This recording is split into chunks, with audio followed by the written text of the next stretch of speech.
Social media पर मायूसी फैलाकर तासुर दिया जा रहा है कि रियासत वजूद खो चुकी है। कौम के साथ मिलकर तमाम माफिया की सरकोबी करेंगे। आर्मी चीफ का नेशनल फार्मर्स कन्वेंशन से खिताब।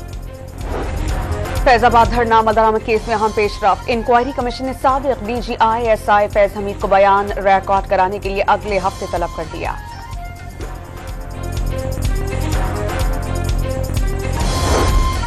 इस्लामाबाद हाई कोर्ट ने चेयरमैन PTI को पार्टी के बानी से जेल में मुशावरत की इजाजत दे दी। निगरान हुकूमत की जानिब से मुखालफत पर अदालत ने गैर जानिबदारी पर सवाल उठा दिया।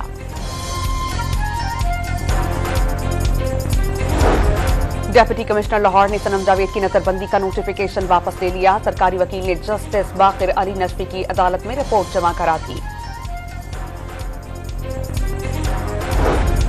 और कराची में पोर्ट कासिम पर स्टील मिल्स में आग लग जाने से 2 अफराद जाँ बहक। औरंगी और कोरंगी की फैक्ट्रीज में आग लगने से करोड़ों रुपए मालियत का सामान जलकर तबाह।